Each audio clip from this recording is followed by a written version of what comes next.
वाणी में सामर्थ्य, असमर्थ हो रहे हो। झूठ क्यों बोलते हो? बस आप विचार, क्यों झूठ बोलते हो? क्या मिल जाता है तुम्हारे सोचते हो कि झूठ बोलकर हम बात बना लेंगे, ठीक है यहां बना लो, वो अपराध आपका आगे बिगाड़ देगा जाके ऐसी जगह जहां तुम्हारे बनाने की सामर्थ्य नहीं रह जाएगी। सत्य बोलो, मृदु बोलो, हितकर बोलो। ऐसा किया जी गलती हो गई, आप दंड दें या क्षमा करें, ऐसा हो गया,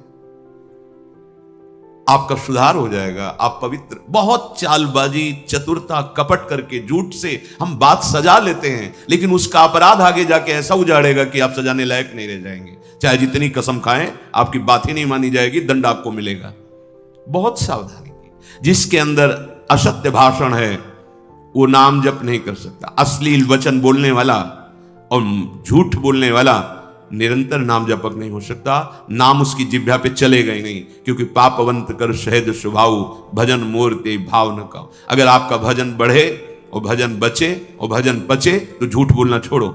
किस बात के लिए झूठ बोलते हो? क्यों बोलते हो? कहते हैं व्यापार में जरूरी है बोलना। कैसा व्यापार?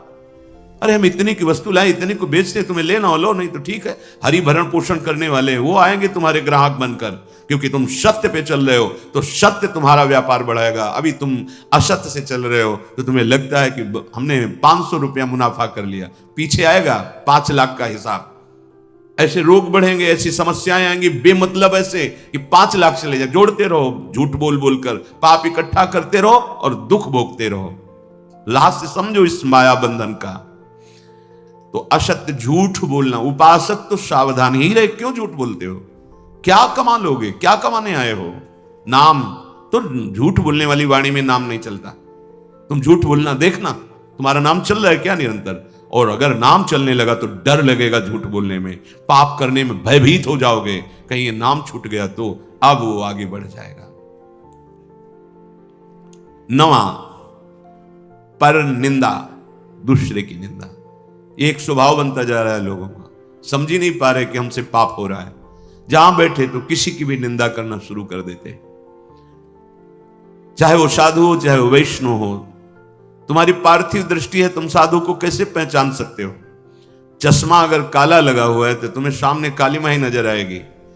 त्रिगुण माया का चश्मा लगाए हो तो तुम्हें त्रिगुणात्मिका माया ही दिखाई देगी, तुम्हें उसकी स्थिति नहीं, क्योंकि स्थिति प्रज्ञ को स्थिति प्रज्ञ ही जान सकता है।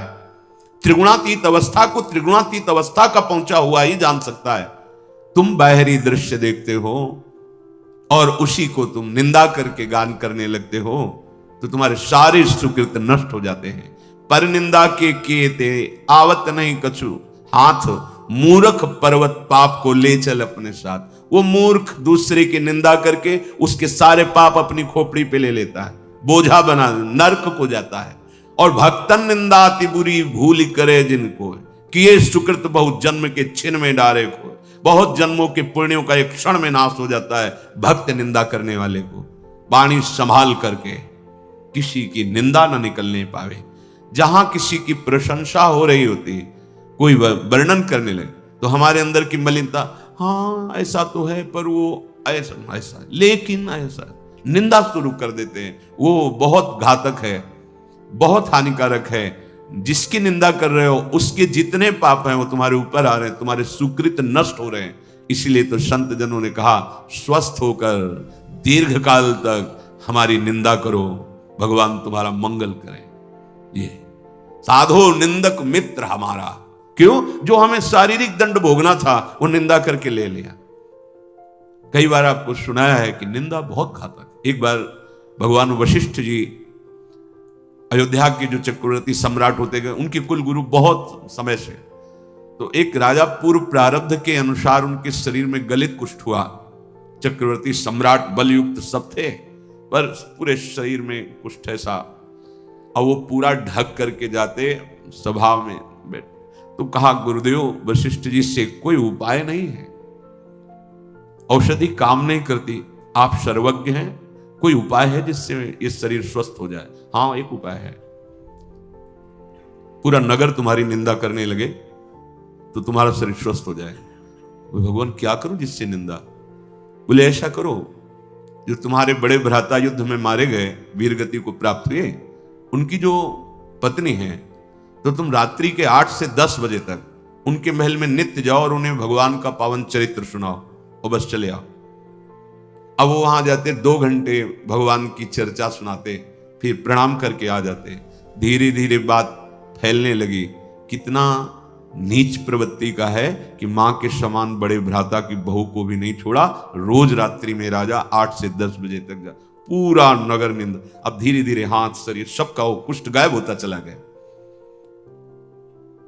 अब तो इतनी निंदा उनकी कि जहां से वो निकलते वहां, अरे राजा बनने लायक है, ऐसे ऐसे। वशिष्ठ जी का प्रभु अब सहन नहीं होता, बोले सब निकल गया है, बस शांत रहो, चेहरे का रह गया, 2-4 दिन 10 दिन और सह लो, और शाह तो बस चेहरे का भी खत्म, नाक पे केवल रह गया। तो उनका भगवान अभी नाक पे, बोले ये नहीं जाएगा। बोले क्यों? क्योंकि हम हैं अयोध्या में, हम भी हैं, हम तुम्हारी निंदा करेंगे नहीं, इतना सहना पड़ेगा। समझ लो, तुम जिसकी निंदा करते हो उसके पाप अपने ऊपर ले रहे हो, काहे को। तो ये जो जिनकी दुर्गति होनी है, जो अपने जीवन का नाश करने वाले लोग हैं, ये 24 दोष होते हैं। नवा है निंदा दूसरों की, ये बहुत ही घृणित प्रवृत्ति होती है। ये पराये पापों को अपने ऊपर लेते हैं, जिनकी निंदा करते हैं उनके सारे पाप अपने ऊपर ले लेते हैं, इसलिए बचो पर निंदा से।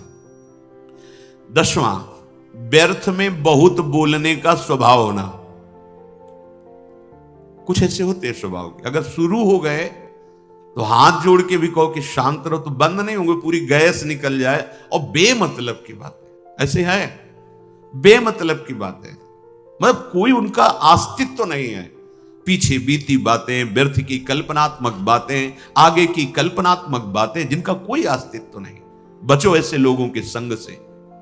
आप अपनी वाणी को तो संभालें ही, ऐसे कुसंग का भी त्याग करें। बहुत बोलने से शक्ति क्षीण होती है, वाणी अपवित्र होती है, समय नष्ट होता है, बुद्धि भ्रष्ट होती है। बोले चले जा। वाणी एक अमूल है, जो कोई बोले जान, ये तराजू तौल के तब मुख बाहर आन। ताते मौन रहनो उचित है, जब बोले तो भगवत चर्चा या उसकी समस्या का समाधान, सत्य को जानने, नहीं तो बस राधा राधा राधा। कम बोलो, जरूरत क्या है, उचित उत्तर दे दो, नहीं तो नहीं। हमने देखा है महापुरुषों को। प्रणाम, राधे श्याम, श्री हरिवंश, देखा भी नहीं, उत्तर भी नहीं, मन से कर दिया। उधर देखा भी नहीं, बात कर रहे हैं, नाम चल रहा, चल दिए, आगे घेर के खड़े हो, चल, कोई उत्तर नहीं, कोई उत्तर ही नहीं। पूरे जीवन में देख, कोई उत्तर नहीं, न शुभ न अशुभ, न भागवतिक न प्रापंचिक। ताते मौन गहनो उचित। यदि इतनी धैर्यवृत्ति नहीं है तो फिर उचित विचार करके जो आवश्यक बोल दो, अन्यथा नहीं बोलने की जरूरत है। आप भगवत प्राप्ति के मार्ग में हैं, आपको एक एक श्वास, एक एक सेकंड संभाल कर सत्य सच्चिदानंद प्रभु के चिंतन में लगाना है। पर ये जो दुर्गति को प्राप्त लक्षणों वाले हैं, ये बस व्यर्थ की बातें बोलते रहते हैं। बहुत बोलने से तुम्हारी शक्ति क्षीण होती है। तभी जो बहुत बातें बनाने वाला होता है, वाणी का प्रभाव नहीं पड़ता। नहीं, एक बार जो हृदय से अनुभव करके बोलो, पूरे विश्व में छा जाएगा। और भला तो आपकी वाणी जाके उसको प्रपंच से निकाल लेगी। ब्रह्म ऋषियों की वाणी ऐसी सामर्थ्यशाली होती, बहुत शांत, निरंतर भगवत चिंतन हो, जो बोले तो हृदय की ग्रंथि को खोले, वो वाणी। जो 4 लोग बैठ करके भगवत विमुख चर्चा करते रहते हैं, बहू बेटी परिवार इनकी उनकी, ये समय को नष्ट करते हैं, व्यर्थ का समय जाता। ऐसे लोगों के बीच में न बैठना चाहिए, न सुनना चाहिए। बस वही देखो, कभी ऐसे लोग जब बैठे हो, उनकी चर्चा हो रही हो, तो वहां एक बार भी राम कृष्ण हरि कोई नाम नहीं होगा, कोई भगवत चर्चा नहीं। बस वही घर द्वार परिवार प्रपंच सब वही चलता रहता है। बचो इस माया के बंधन से, काटो नाम के कीर्तन से, काटो इसे भगवत गुणगान गायन से। ये अपवित्र जिह्वा व्यर्थ का भाषण, निंदा पर चर्चा करने ना पावे। राधा राधा राधा, थका दो इसको। ब्रह्मचर्य नहीं है, संयम नहीं है, पवित्रता नहीं है, तो आवाज में दम नहीं होगी। के करोगे, आवाज में दम होती है तभी होगी जब आप संयम से चल रहे हो। ऐसे थोड़ी जीवन रखा जाता है। साधु का जीवन दिव्य होता है, ये अन्न और जल से पोषण केवल पार्थिव शरीर का होता है, भगवत चिंतन से पोषण होता है साधु का। कई कई दिन भोजन न मिले पर कभी ऐसे थोड़ी कि मुंह उदास हुआ हो, मुख प्रसन्न तन तेज विराजा। भगवत मार्ग के पथिक हो, छू जाए तो करंट सा लगे, उसके जीवन का परिवर्तन हो जाए, दृष्टि भर के देख लो तो उसके पापों का नाश कर दो। तुम भगवत पार्षद हो, पर वो सामग्री है तुम्हारे अंदर पर जागृत नहीं कर रहे। ये जो समय को नष्ट करने का स्वभाव बन गया है, व्यर्थ की बातें, व्यर्थ की क्रियाओं, भाई छोड़ो।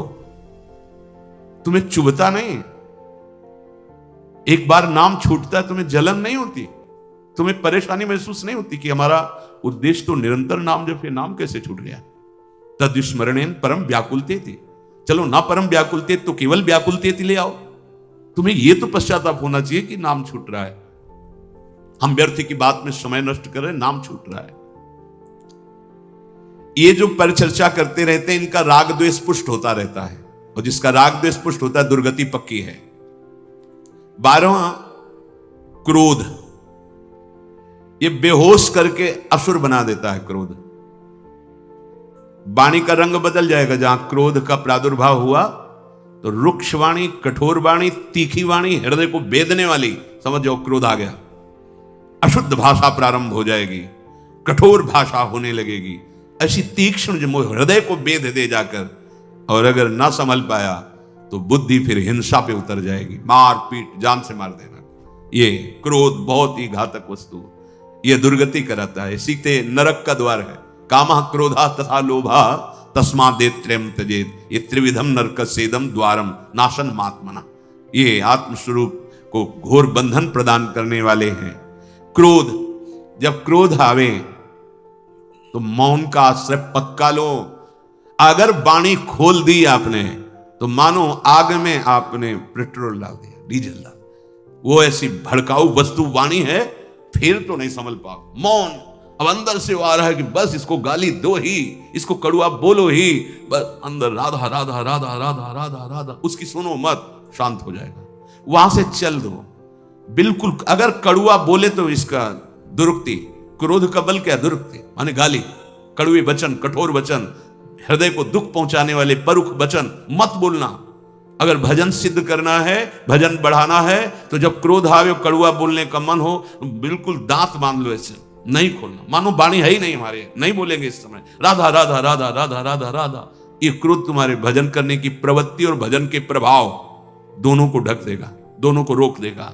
काफी समय तक अगर चतुर खिलाड़ी परमार्थ की हो तो संभाल लोगे तुरंत, नहीं तो फिर वो काफी समय तक भजन का प्रभाव, एक हृदय बार बार वही चिंतन और वैर दृढ़ होने। और जब भजन की याद आएगी तो और द्वेष बढ़ेगा, इसने हमारा भजन रोक दिया, और गुस्सा आएगी, वो बिगाड़ देगा।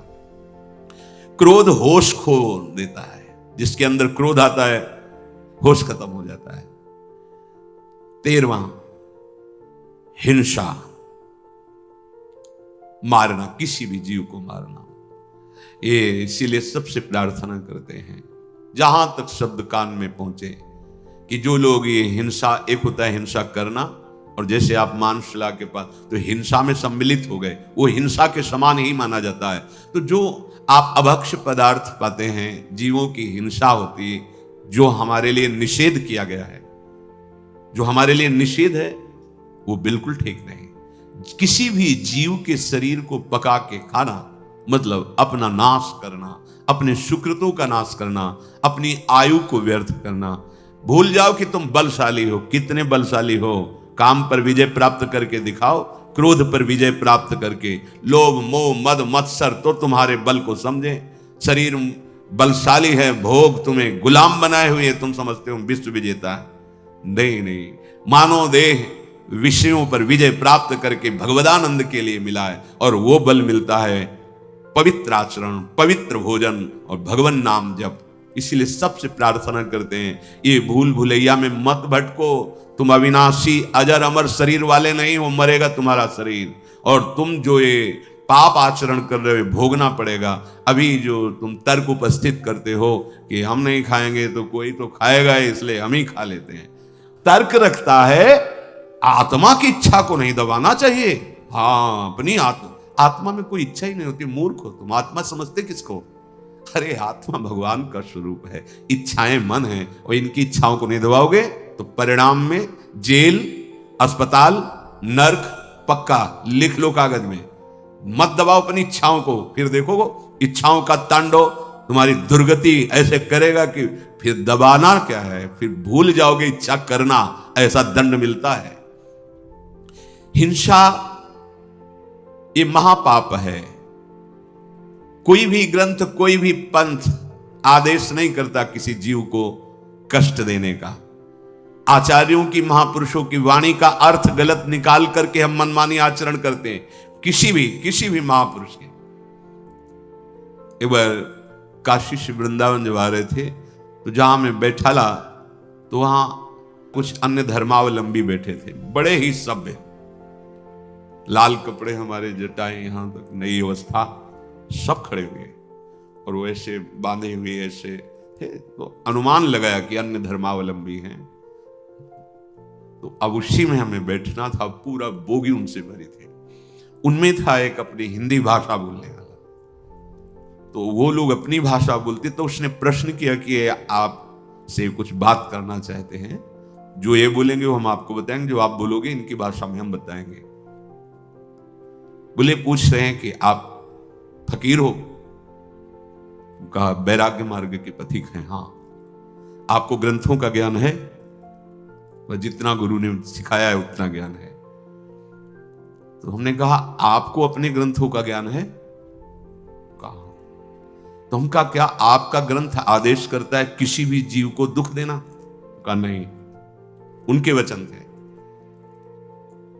कहा, हमारे ग्रंथों में तो सबसे बड़ा धर्म माना गया है किसी भी जीव को दुख ना देना, हिंसा ना करना। तो क्या आपका धर्म ऐसा आदेश करता है कि किसी की हिंसा करे, किसी को दुख दे? नहीं, ऐसा नहीं करता। वो बोले, उनकी जो वाणी का सूत्र था वो बोले, और वो हमें उसकी टीका करके, हिंदी करके बताया कि ऐसा नहीं है। तो हमने तो कभी पढ़ा नहीं, पर उनके मुख इतना सभ्य वर्ताव, उन फकीरों का इतना सुंदर वर्ताव कि हृदय झुक गया। बहुत सुंदर देखने को मिला। साधुता किसे कहते हैं? जो आचार्य वाणियों पर चलता है, वास्तविक अर्थ समझता है, तो कोई भी महापुरुष किसी भी जीव को दुख देने का आदेश नहीं करते हैं। हां, जो उसका अर्थ ना समझ के अपनी मनमानी उसका अर्थ करे, वो बात अलग होती है। तो हिंसा ये महापाप है। कोई भी धर्म नहीं सिखाता कि तुम हिंसा करो। फिर 14 जो नंबर उसमें कह रहे हैं, जो पशुओं का, अन्य जीवों का निर्दयता पूर्वक मार करके आहार करना, ये निर्दयता, ये बहुत ही हानिकारक है, बहुत हानिकारक है। बिल्कुल समझ जाओ। अभी आपको छूट मिली है, खेती आपके नाम है, जो चाहो बोलो, फसल जब काटोगे तब समझ में आएगा। अभी बीज पड़ा है, आग लगा दो, फसल होने ही नहीं पाएगी। आग लगा दो। ज्ञानाग्नि या प्रेमाग्नि, दो ही ऐसी हैं जो तुम्हारी कर्म रूपी शुभ अशुभ फसल को भस्म कर सकती है। किसी दूसरे में ताकत नहीं। या तो शुद्ध बोध और या महामहिम उज्जवल शुद्ध प्रेम, भगवत चरणारविंद। ये दो ही बातें तुम्हारे कर्म रूपी फसल को नष्ट कर सकती। नहीं, भोगना पड़ेगा निश्चित। 15वां, चिंता। ये सदैव हृदय को जलाती रहती है। भय, ऐसे बेमतलब का, कहीं ऐसा ना हो जाए, कहीं ऐसा ना हो, ऐसा हो जाता, अगर कहीं ऐसा हो। हमने देखा है कितनी चिंता, कितनी चिंता। भगवत चरणारविंद का जो आश्रय नहीं लिए, चिंता ही चिंता। कैसे आप देखो ना, अपने हृदयों में देखो, चिंता ही चिंता। और अगर निश्चिंतता आती है तो हरि चरणों का आश्रय, लाडली जी के चरणों का आश्रय। ये चिंता रूपी अग्नि सबको खोखला कर देती, जला देती है। बहुत बहुत चिंता। क्यों आ रही चिंता? क्योंकि भगवान से विमुख जो करना चाहिए वो किया नहीं, और जो नहीं करना चाहिए वो किया, इसीलिए चिंता आपको जला रही। जिनका दुर्गति होना पक्का है, उनके हृदय के लक्षण बताए जा रहे हैं। 15वां, चिंता। 16, शोक ग्रसित हो जाना।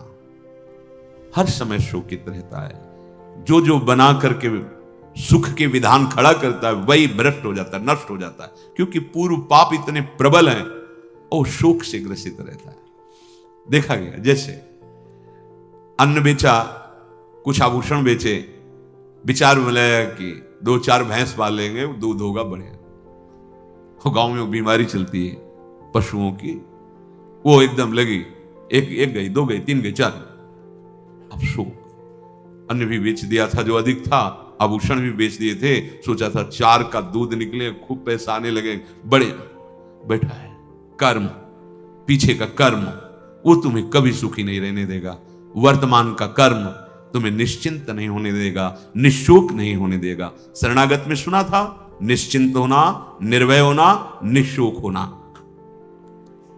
ये मोहग्रस्त होकर कर्तव्य अकर्तव्य का विवेक छीन लेता है शोक।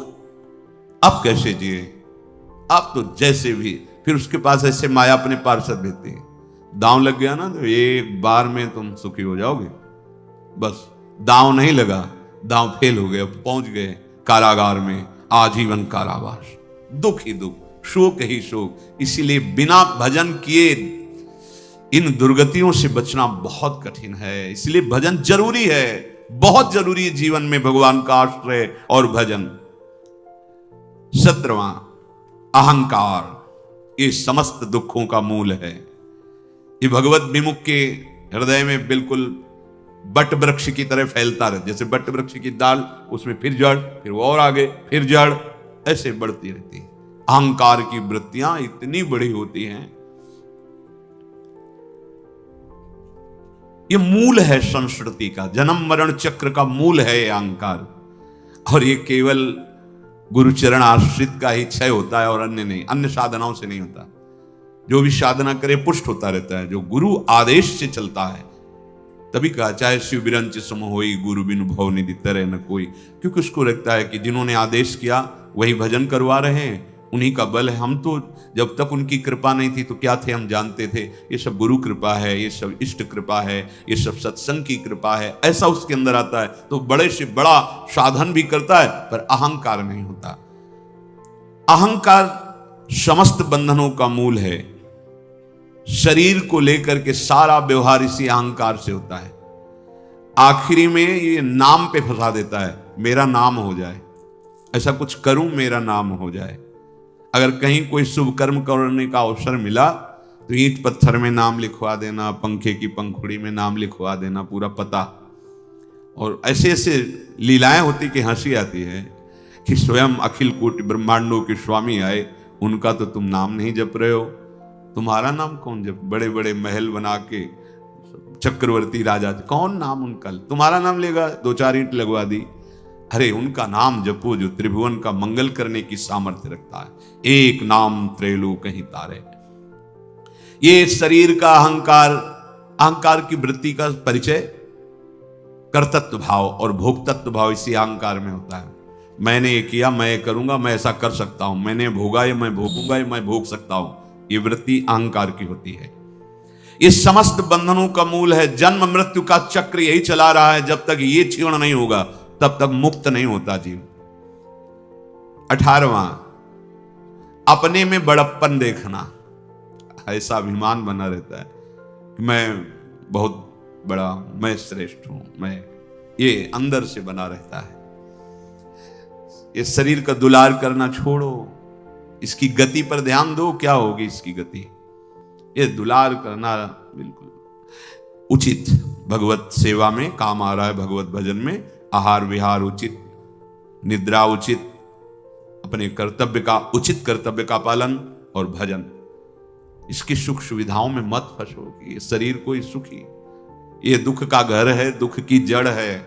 भजन कर लो, इस जड़ को काट दो। नहीं, इसको जितना राग करोगे वो अगली तैयारी कर रहा है तुम्हारे, फिर किसी ऐसे शरीर में जहां तुम दुलार ही नहीं कर पाओगे। अब मान लो ऐसे पशु हैं जंगलों, अब कांटा लग गया, अब कैसे निकाले। ऐसी जगह लगा है, उनके हाथ तो है नहीं कि निकाल सके। भीषण सर्दी है, बर्फ गिर रही है, जल है, धूप है, या कहीं पानी नहीं, हर कष्ट वो सहते हैं। अभी तो तुम सब कुछ, तो भजन कर लो। इस शरीर के झूठे दुलार और अभिमान में मत फंसो। ये लगा रहता है मैं बड़ा बन जाऊं, मैं बड़ा। अरे बड़े के हो जाओ तो बड़े बना देंगे। भगवान का आश्रय ले लो, वो बड़े बना देंगे।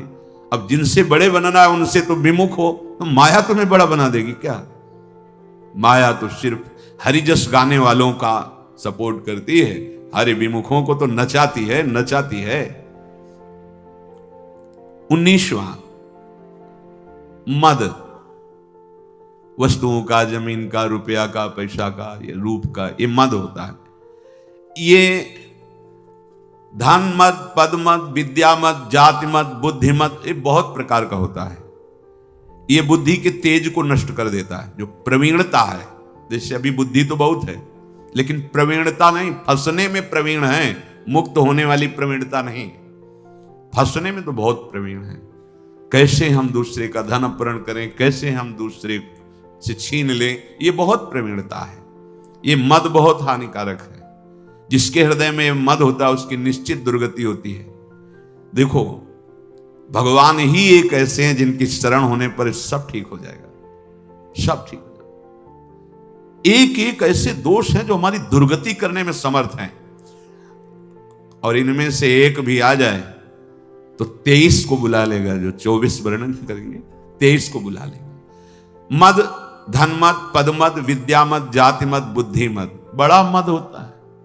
ये मद इतना निकृष्ट वस्तु है कि वो भगवत प्राप्ति करने ही नहीं दे। भगवत प्राप्ति होगी, रंग चढ़ेगा सत्संग का, दैन्य ऐसे चढ़ता है, वस्तु ऐसे ली जाती है, ऐसे नहीं ली जाती है। ऐसे आओगे तो ऐसे ही चले जाओगे। चलनी में गैयादु है और दोष दयु को दे। भगवान के हेतु की कृपा होती तब संत समागम होता है। संत समागम में आए हो तो ऐसे आओ, ऐसे, और भर के ले जाओ, तृप्त हो जाओगे, निहाल हो जाओगे। ऐसे आओगे ना तो माला भी मिलेगी, चुनरी भी मिलेगी, लेकिन वो नहीं मिलेगा जो मिलना चाहिए। लौकिक पदों का अभिमान। अरे परम पद का जो अधिकारी है, जहां ब्रह्मा भी नमस्कार करते हैं, वो ऐसे कर रहा है, ऐसे कर। क्यों अपना अपराध करने आए हो? यहां क्यों आए हो? कोई जरूरत नहीं है। ये संत समागम है, तुम्हारी जरूरत ही नहीं है। यहां आए हो कि तुम्हें जरूरत है संत समागम की, तो ऐसे करो, दैन्य रहो। जहां खाली होता है वहीं रस जाता है, और जहां ऊंचाई होती वहां टिकता ही ढलक जाता है। यहां यही दरबार दीन को आदर, रीत सदा चली आई। बहुत सावधानी की जरूरत। अहेतु की कृपा हरि की होती तब सत्संग मिलता। ना तुम्हारा पद रहेगा ना तुम रहोगे। सुधार कर लो तो कर लो।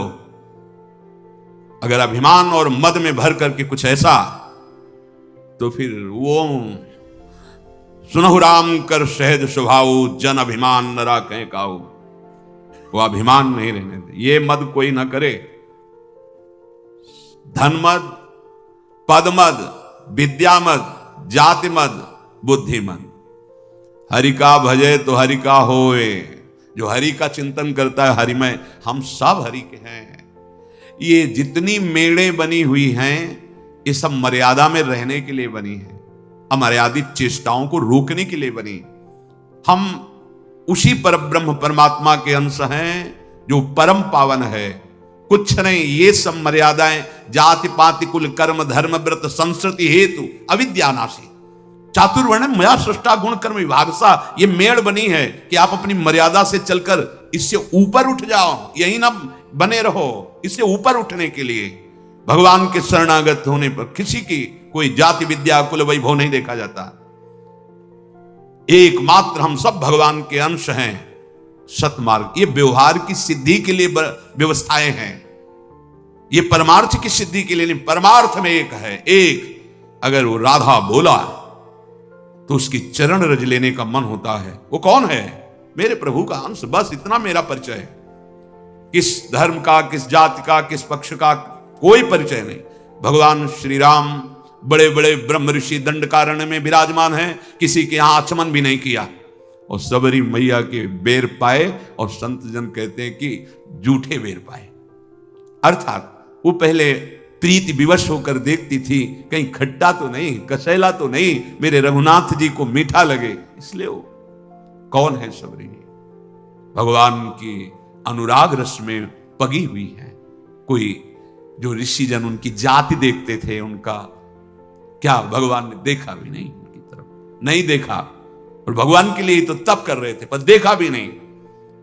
भगवान कह रहे मानो एक भगति कर नाता, एकमात्र केवल भगवत भाव। ये जो मद भाव में है छोड़ दो, नहीं दुर्गति का कारण है। धन मद, पद मद, विद्या मद, जाति मद, बुद्धि मद। जैसे अपने लोगों को कोई अपने पद का, अपने धन का, अपने वैभव का ऐसे दिखाए तो अपने लोगों को जैसे छोटा बच्चा नहीं अकड़ के खड़ा हो जाए तो हंसी आ जाए। जानते हो अखिल कोटि ब्रह्मांडों के स्वामी का दास है, तुम्हारे पास कौन सा पद है? जहां परमेष्ठी पद ब्रह्मा भी भक्तों को नमन करते हैं, अगर वहां अपराध करके भावना तुम्हारी पद की रही, मद की रही, धन वैभव की रही, तो उनका तो कोई फर्क नहीं पड़ेगा पर तुम्हारे फर्क पड़ जाएगा। क्योंकि तुम प्रकृति को अपना स्वामी, प्रकृति में अधीन, और वो हरि को अपना स्वामी और हरि के अधीन। प्रकृति में ही तो सब पद हैं, सब वैभव हैं, सब संपत्तियां तुम्हें दिखाई दे रही। इसलिए मद जो है वो नाश ही करता है, कभी मद से किसी की उन्नति नहीं होती।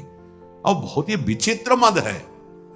एक बार भगवान शिव तांडव कर रहे थे, दो हाथों से तालियां ऐसे जोर जोर से बाणासुर बजा, बड़ा वो तो आस्तों से प्रसन्न हो गए, 1000 भुजाएं दे दी, अपार बल।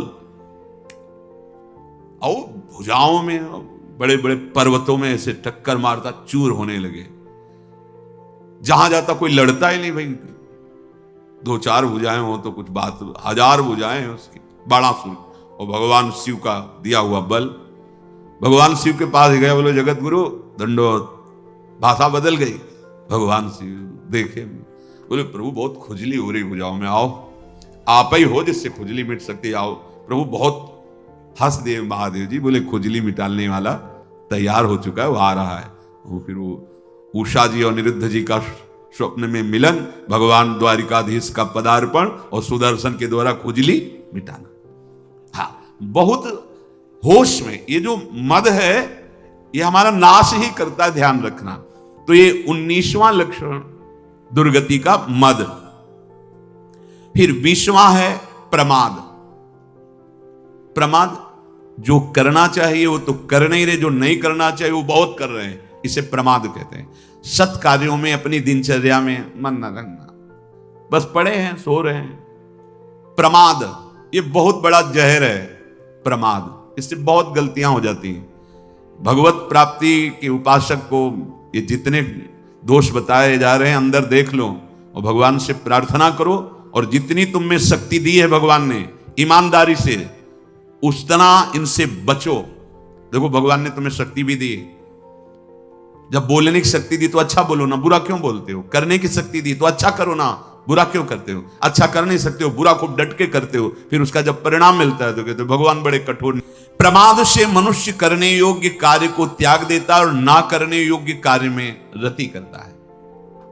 देखो ये बार बार जो हम कड़वे वचन बोलते हैं वो आपके परम कल्याण के लिए बोलते हैं।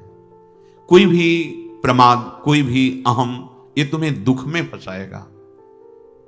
हमारा जन्म दुर्लभ है, मनुष्य देह, ये भगवत प्राप्ति के लिए है।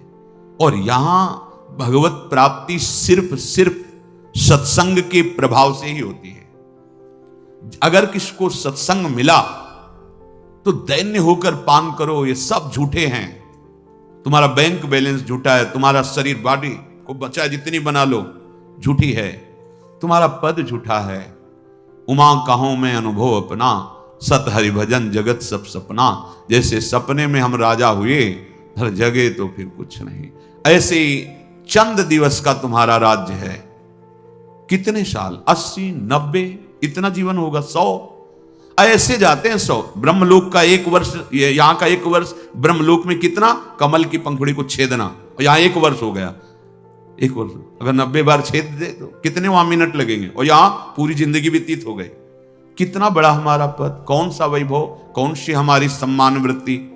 अगर हम भजन नहीं करते, विमुख आचरण करते हैं, बहुत बड़े बलवानी हम दूत हैं, वो सबको ठीक कर देते। यहां जैसे बहुत तुम उपद्रव करो और हमारा भारत सरकार के कानून में फंस जाओगे, तो जब वहां जाओगे तो ऐसी तुम्हारी सेवा होगी कि सब भूल जाओगे, स्वतंत्रता मनमानी आचरण, स्वेच्छाचार सब भूल जाओगे। ऐसे ही जो यहां भी नहीं संभलते हैं तो एक जगह है एक नरक। यमदूत ऐसे भगवत पार्षद हैं कि इनके हृदय नहीं रखा गया है, दया नहीं इनके। जैसा कानून व्यवस्था के अनुसार दंड है वैसे ही, और वो पोशाक मिलती है जैसे डॉक्टरों के यहाँ पोशाक नहीं मिलती, जब आप ऑपरेशन को जाओगे तो आपके कपड़े हटा दिए जाएंगे, वहां कपड़ा मिलेगा। ऐसे नरक का कपड़ा यातना दे, उसमें मृत्यु नहीं है, भोग ही वो। मान लो ये जो रोज बता रहे हैं भले वचन चुभते हो, लेकिन ये चुभ गए तो वहां की पिटाई से बच जाओगे, दुर्गति से बच जाओगे। कुछ नहीं है, कुछ नहीं है। अभी पुण्य है, आंख तरेर लो, और जहां पुण्य खत्म हुए फिर आप ही देख लेना, अपने जीवन को देख लेना। क्योंकि बिना भजन के, बिना भगवद आश्रय के कोई भी कहीं भी कैसा भी हो, अशांति, दुख और मृत्यु, भय, चिंता, शोक, ये लिख लो, इसी से युक्त रहोगे। चाहे सब बैंक विश्व की हैं, उनमें तुम्हारे खूब पैसे जमा हो, पैसा नहीं बचा लेगा, पद नहीं बचा लेगा, एकमात्र भगवान का आश्रय बचाता है। ये प्रमाद त्याग कर दो। प्रमाद मनुष्य का नाश करता है, जो करने योग्य कर्तव्य कर्मों से हट जाता है, जो नहीं करने योग्य उसमें करता है। प्रमाद मृत्यु है। आपसे कई बार प्रार्थना की, आपको जो दिनचर्या मिली है गुरु कृपा से आराध्य देव की, उसी को भगवान समझो। ये दिनचर्या पर कभी फर्क नहीं पड़ने देना चाहिए। अरे भाई, तुम सूरवीर हो, भगवत मार्ग के पथिक हो, ये प्रमाद ही मृत्यु है और दिनचर्या ही हमारा भगवान है। सच्ची मान लो, ये हम बड़े बड़े महापुरुषों की कहते हैं दिनचर्या है। काशी में थे कई ऐसे महापुरुष थे जो ठीक 2:30 बजे गंगा जी के घाट पे, ठीक 2:30 बजे उन्हीं से हमारी दिनचर्या चलती थी। जहां हो आकर के ओम उच्चारण करते, बस हो गया, 2:30 बज गए, तुरंत फिर महादेव जी के लिए, विश्वनाथ जी के लिए जल भरा, निकल, शौच स्नान तो 2 बजे से। एक हमने महापुरुषों में दिनचर्या देखा है, राइट टाइम, टाइम बिल्कुल, मतलब 5 मिनट विलंब सह नहीं सकते किसी का, उनके ऊपर शासन थोड़ी है, अभ्यास। जीवन में दिनचर्या को ही महत्व दिया गया है। जो महापुरुष ऊंचाई पर चढ़े, दिनचर्या किसी के दिखाने के लिए थोड़ी हो, वो तो स्वेच्छा के लिए है। जो हमारी दिनचर्या बिल्कुल ठीक वैसी दिनचर्या बहुत काल तक हो। 12 वर्ष में आपकी दिनचर्या सिद्ध हो जाएगी। आप दिनचर्या को भगवान मानिए। जो नियमावली भजन की, जो पाठ की, जो उठने की, बैठने की, सोने की, जो दिनचर्या, वो बहुत काल तक चलना चाहिए। यहां कोई दिनचर्या नहीं।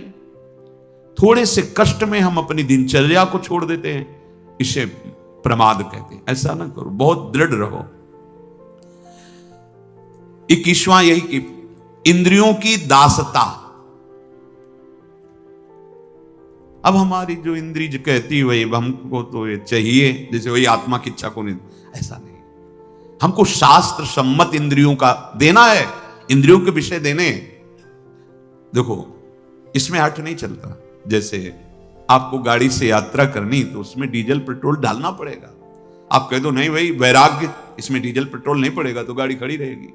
ये पार्थिव शरीर है, ये तुम नहीं हो। इसको उचित, कमजोरी आ रही, फल ले लो, भगवान अगर व्यवस्था बना देते हैं, दुग्ध ले लो। आपका बल बढ़ रहा है, सूखी रोटी ले लो।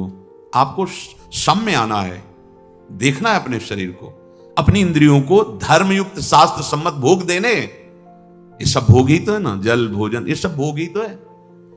वो भोग जो निषेध किया गया है वो नहीं। जो निषेध भोगों को भोगता है वो इंद्रियों का गुलाम हो जाता है, दुर्गति करा देती है इंद्रियां। इंद्रियों की दास्ता दुष्कर्मों का बढ़ावा प्रारंभ कर देती है। बहुत सावधान। ये इतनी बहिर्मुख हो जाती है कि शांति की खोज कहीं नहीं, बस भोग की खोज।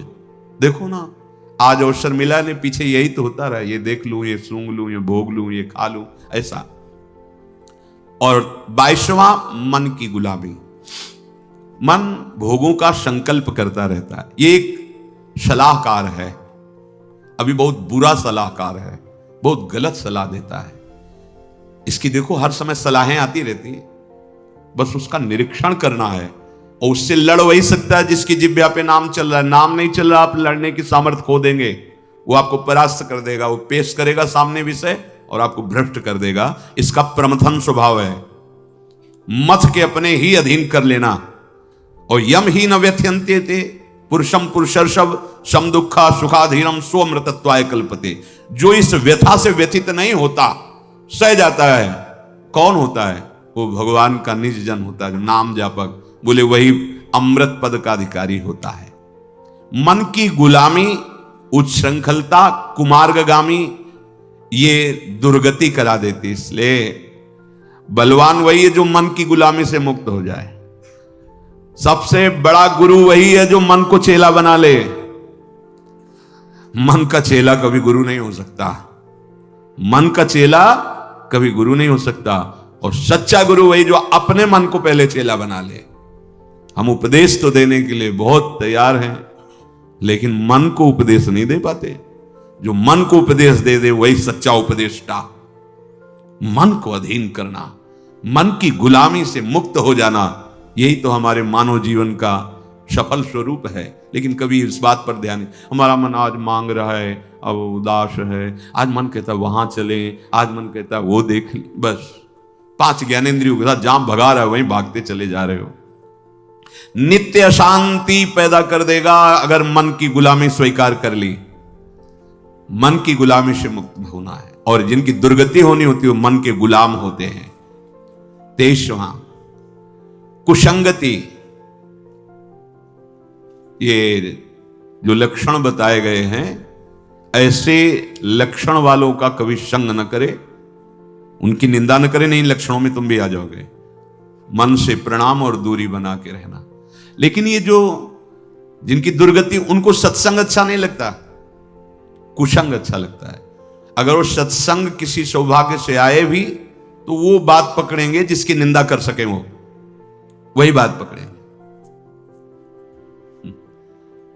क्योंकि दृष्टि वही रहती ना, प्राकृतिक दृष्टि और दोष दृष्टि। सतमार्ग के पथिक की तो अद्वैष्टा, वो तो दोष रहित वृत्ति होती है।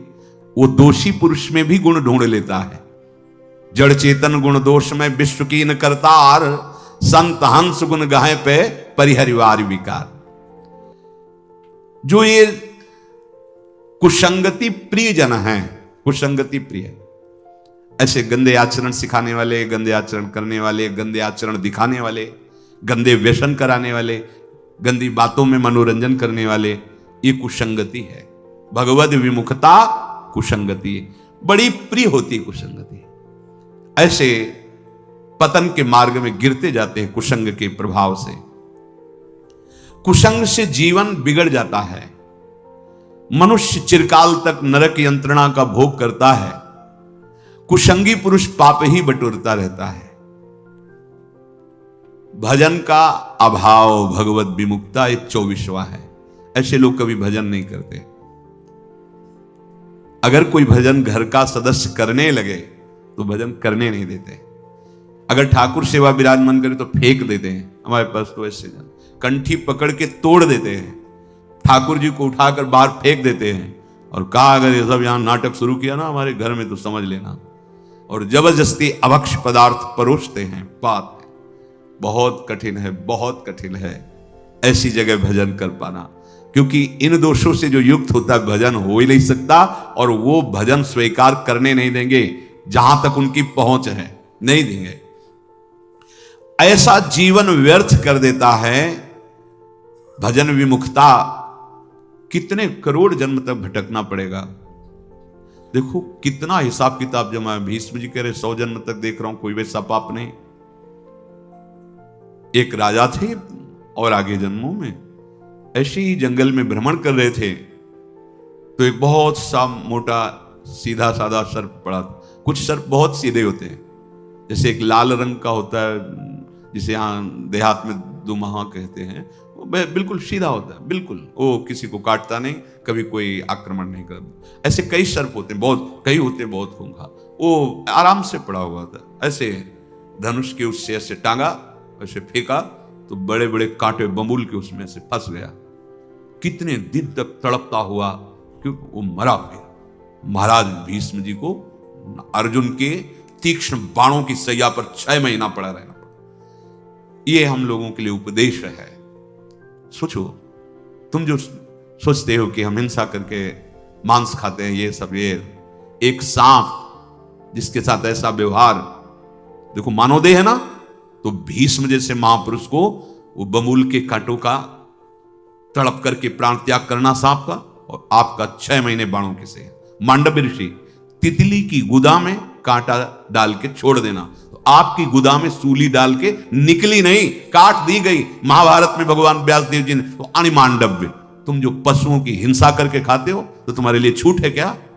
मानवदेह पशुओं की हिंसा करने के लिए, मांस खाने के लिए नहीं, वो राक्षसों के लिए है, या हिंसक पशु परस्पर उनका आहार है। भगवान से विमुख जन, ये जो 24 लक्षण बताए गए, ये दुर्गति प्राप्त कराने वाले हैं। सावधान होकर इनमें से एक भी न रहने पावे। भगवान के नाम में अपार सामर्थ्य है, आपका हृदय जलाएगा और इन दोषों को ऊपर निकालेगा। घबराना नहीं, वो नष्ट होने के लिए निकल रहे हैं। भगवद आश्रित होकर निरंतर नाम जप करो, सब ठीक हो जाएगा। जो भी गलत आचरण है, गलत चिंतन है, ये सब सुधर जाएगा। पर आप सुधारना चाहें ना, आप इन दोषों को आगे बढ़ाते चले जाएंगे तो कैसे मिटेंगे? भगवान ने आपको सामर्थ्य दी है, जैसे हर इंद्रिय में सामर्थ्य दी, तो उसे गलत मार्ग में न लगा के सही मार्ग में लगाओगे, क्योंकि सही मार्ग में सुख है, शांति है, विश्राम है, आनंद है, प्रसन्नता है। शेष आगे। श्री राधा वल्लभ लाल की।